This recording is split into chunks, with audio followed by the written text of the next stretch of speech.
বাঁধা প্রসঙ্গে যে হাত নাভির নিচে হাত বাঁধার ব্যাপারে সঠিক কোন হাদিস আছে কিনা, সহিহ হাদিস জি একটু উল্লেখ।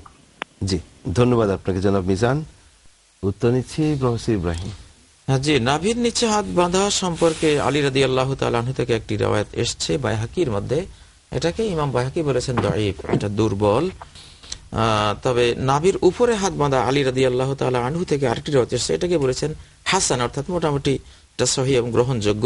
আর বুকের উপরে হাত বাঁধা সহিহ ইবনে খুজাইমার মধ্যে এবং বুখারীর মধ্যে একটি রওয়ায়াত রয়েছে যে আল্লাহ রাসূল সাল্লাল্লাহু আলাইহি ওয়াসাল্লামের হাত তার এই হাতের উপরে ছিল, এই কবজিটাই হাতের উপর ছিল। তো কবজিকে হাতের উপর আনতে গেলে সাধারণত বুকের উপরে চলে আসে। তো সবচেয়ে বেশি বিশুদ্ধতার দিকটা ঝুঁকে আছে বুকের উপরে হাত বাঁধার ক্ষেত্রেই। তো এটা হলো সবচেয়ে সহিহ। যে এখানে যে তিনটি মত আসলো, তো রাসূল করিম সাল্লাল্লাহু আলাইহি ওয়াসাল্লাম কি এই তিন পদ্ধতিই আদায় করেছেন? এখানে বুকের উপরে সহিহ দলিল আছে না, তিনটি পদ্ধতির ক্ষেত্রে নাভির নিচেরটার রওয়ায়াতটি দুর্বল। এটা ইমাম বাইহাকি যিনি হাদিস রওয়ায়াত করেছেন উনি বলেছেন দুর্বল। নাভির উপরেটা হচ্ছে হাসান, হাসান, আর এর উপরে বুকের উপরটা হলো সহিহ। সহিহ ইবনে খুজাইমার মধ্যে এটা এসেছে। জি, বিষয়টি আমরা সুস্পষ্টভাবে জেনে